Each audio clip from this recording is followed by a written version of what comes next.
Has been avoiding paying tax in the United Kingdom by claiming its entire operation is run out of South Australia.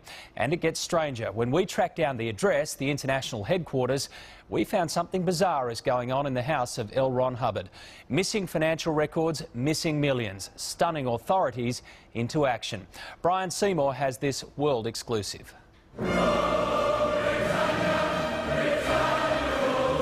I find this news really upsetting. Welcome to the home of Scientology, Britain and Europe. Adelaide? Are you aware that your house is a major headquarters for the Church of Scientology? No. It's disgraceful, utterly disgraceful. Well, I think it should certainly be investigated, and if it's found that they haven't paid taxes, then I hope that they're prosecuted and pursued for it. In Britain, the Church of Scientology is supposed to pay tax on the millions of pounds it brings in each year. Why doesn't it? Because it claims the entire UK operation is part of its Australian outfit. Here they are recognised as a religion, therefore they don't pay tax.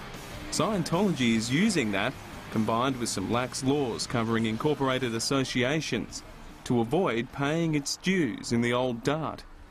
It's a long way from Buckingham Palace, Big Ben and Great Britain's Houses of Parliament to South Australia's Parliament House, unless you're a Scientologist. 10 years ago, the authorities in Britain told the Church of Scientology, you have to pay tax, you are not a charity. Well, Scientology came up with an ingenious solution to avoid paying tax in the UK. They made the entire Church of Scientology in Britain a member of a tiny little association incorporated right here in South Australia. From its non-existent offices in Adelaide, South Australia, this tiny incorporated association boasts as its members not people, but churches of Scientology. And not just in the United Kingdom. There's also Denmark, Belgium, France, Germany, Holland and Sweden. Why stop there? They have a member in South Africa too. We checked further and found a truly global multinational corporation boasting more members in Canada, including Montreal, Ottawa, Toronto and British Columbia. Scientology in Britain works hard to avoid paying tax. The Australian company they operate under is called the Church of Scientology Religious Education College Incorporated, or COSRECI. The British Church, like all branches of Scientology, sells its books, tapes, courses and DVDs for a profit. And they employ a small army of so-called volunteers who work up to 80, even 100 hours a week. They are paid $50 a week. Well, in my experience, people actually don't join Scientology. It's usually a case of being recruited. They'll often go along and do some kind of a personality test, and then lo and behold, they find there's something wrong with them. And guess who's going to solve that problem? Scientology. Ian Howarth is the founder of Britain's Cult Information Centre. He's helped many trapped inside Scientology to escape. British citizens should not be paying Scientology's bills, if you will. Scientology should be paying taxes. Britain is in the throes of a terrible depression that's about to get worse. With over 2.5 million people out of work, the new government has savagely cut spending and is contemplating a rise in VAT, their goods and services tax. That is the only tax Scientology is exempt from paying in the UK. People are struggling to make ends meet, and yet, allegedly, Scientology has not been paying taxes for many, many years. You know, when I talk to families that are suffering, they're paying. Sometimes they pay financially. They certainly are paying emotionally. And I think it's about time that Scientology paid. Scientology is a long way from home. Adelaide is 16,259 kilometres from London. Still, the capital of South Australia does have a distinctively British feel, furnished with plenty of reminders of the old country. It might be fate that in Scientology's universe of planetary confederates and intergalactic warlords, they chose Adelaide, the city of churches. It's a case of follow the money and also show me the money. Show me the money!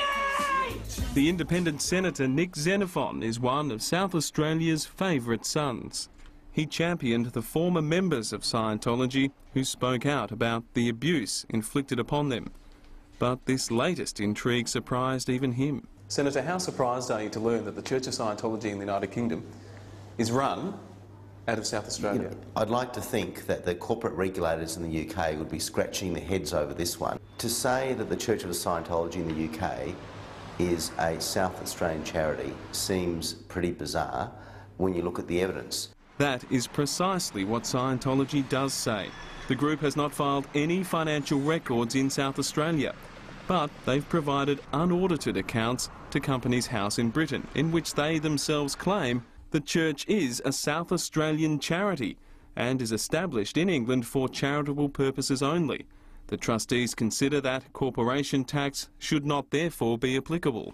When you look at the fact that the 3 directors are based in the UK, that returns haven't been filed for the South Australian entity in over 30 years, you've got to ask what on earth is going on. Never in my wildest dreams could I imagine that the Church of Scientology's European and UK operations are based on a suburban home in Adelaide. We even tracked down the owners of the house, listed on the article of incorporation as their address. Oh, we were surprised. I was surprised, and I had no idea of it until today. The owners are a family who run a market gardening business. They have owned the property since long before Scientology declared it as their address. My parents have owned it for a number of years, and I'm unaware of that. My parents are Greek Orthodox, and we have no idea that it was used in this way. Some time ago, I was made aware of a former insider who may have information. Eventually, I made contact and they spoke to me on the condition they remain anonymous. Why did they choose South Australia? This informant told me Scientology targeted South Australia. When they set up this association, they trawled through the laws in each state to determine which one had the most laws, requiring the least compliance. They also answered a more important question. What does this group produce? Do they employ any staff? It is a corporation. What's their business? They told me that the Church of Scientology Religious Education College Incorporated was set up as an umbrella corporation for the church in the UK and Europe. This organisation needs to be upfront and say how much has been paid in so-called management fees, who it's been paid to, in which country it's been paid to, what transfers have occurred from one country to another, and that's what the authorities need to be looking at. The Church of Scientology has to come clean on their books. They need to open their books. Scientology won't do that voluntarily. But why not do that? Is that something you've talked about with Mr. Miscavige? Because we're not obligated to. No, you're not obligated to. And we don't have any reason to. You don't pay tax? Right. Why not show the public? Well, that's not true. We pay property tax. You pay property quite tax. a bit. But there's a lot of tax you don't pay, certainly in Australia. Along with all the other charitable organisations. In Los Angeles, I tried my hardest with Scientology's global spokesperson, Tommy Davis, to get some disclosure of how they manage their massive wealth. That's what I'm saying. Publish the financial records. Because show me the balance sheet. Because we have no obligation to, and there's plenty of religions that don't. Do it because you want to. Do it because you want to be up front. We don't want to. You consider it's not being upfront and not being open. I consider it's being private. Well, I'm a and journalist. It's my job to ask for this information. Sure. And that's it. I understand. Yeah. Sure. But that's an obvious question. You know, sure. why not publish the financial records? Sure. Because I think L. Ron Hubbard, I read, was worth about $300 million when he died. He was a very successful author. Yeah. Yeah. And then he donated that back to the church. Key questions here include, if taxes are owed, are they owed to the British people or the Australian people? And could all of this be quite legal? We'll let the British and Australian authorities conduct their investigations and make a decision on that.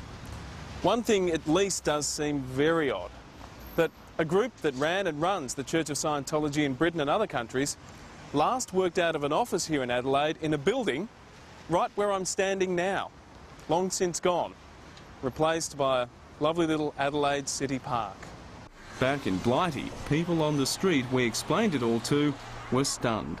Call them into a meeting, explain themselves, and find out where they are paying tax, or if not paying tax anywhere, kick them the hell out of the country, close them down. I think the government really needs to clamp down. I mean, they need to actually make sure that they do pay tax And yeah, they really need to look into this and maybe launch some sort of inquiry, but definitely crack down on it. What action will you be taking now? I'll be meeting with the federal government later this week to brief them on this issue and to urge the government to give all cooperation, all support to the UK government in their investigations.